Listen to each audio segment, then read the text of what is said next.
tersangka pengen meminjam HP dari temannya, saudara G. Namun oleh temannya tersebut diledek bahwa kamu ini sudah tahun 2022 masih belum juga punya HP, usaha dong. Nah, ini akhirnya membuat tersangka merasa sakit hati dan juga berniat untuk mencari HP, tapi dengan cara yang tidak benar. Akhirnya dia berniat meminjam sepeda motor. Kemudian setelah meminjam sepeda motor, dia kemudian keluar dan kembali ke rumahnya dan mengambil tas. Tasnya tersebut sudah berisi sangkur. Kemudian setelah itu dia keluar dan mencari sasaran.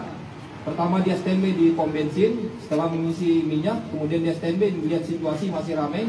Dia kemudian berputar-putar dan akhirnya masih melihat situasi ramai. Dia menuju ke jalan Mukobar. Di jalan Mukobar tersebut dia sempat berputar-putar. Ini juga relevansinya cocok dengan data yang kita temukan. Terlihat dalam CCTV tersangka menggunakan sepeda motor ini berputar-putar di sekitar area TKP. Dan kemudian relevansi juga dengan hasil pemeriksaan bahwa tersangka kemudian mendapatkan dan melihat sasaran 2 orang anak yang sedang berjalan, yang akhirnya dilihat 1 orang berjalan ke kiri, 1 orang berjalan lurus. Dia memilih jalan ke kiri tersebut karena dia memperhitungkan bahwa ini korban yang cukup lemah dan areanya sepi. Sehingga kemudian tersangka turun dan mengejar pada korban. Pada saat dikejar tersebut, korban sempat lari. Namun kemudian begitu dekat langsung ditikam oleh tersangka. Setelah ditikam kemudian dilakukan penggeledahan terkait dengan tasnya, di mana akhirnya tidak ditemukan barang yang diharapkan tersebut. Nah, kemudian dia menggeledah badan juga tidak ditemukan. Namun korban akhirnya berteriak. Setelah berteriak minta tolong, akhirnya tersangka melarikan diri. Maaf datanya dari sana saya sedang di itu urusan pembangunan saja.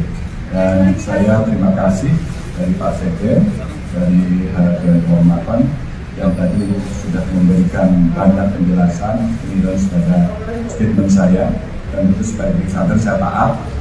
Dan tadi diberikan sanksi lesan, tentu ini bagian dari komunikasi publik yang rasanya saya harus memperbaiki. Dan tentu saja yang kedua, Pak Sekjen sudah bicara untuk PD Perjuangan, biar baju saya.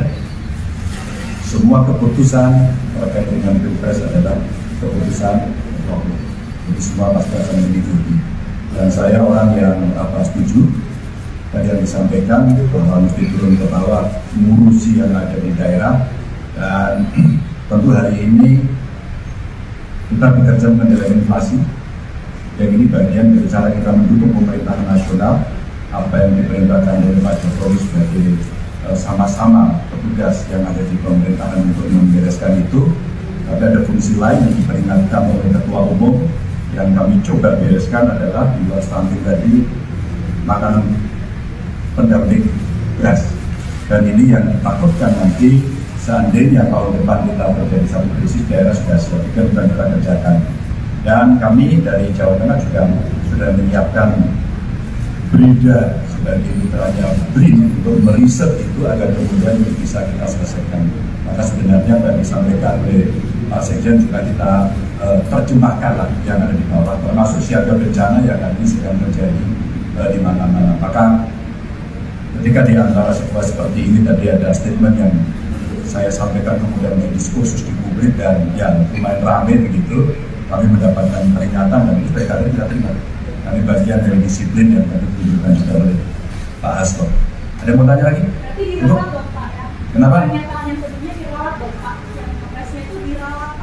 Kenapa? Oh gini, kader, saya orang diklat. Semua kader mesti siap, apapun. Tapi keputusan ada di Ketua Umum dan itu adalah keputusan Kongres dan semua kader harus ikut. Jadi,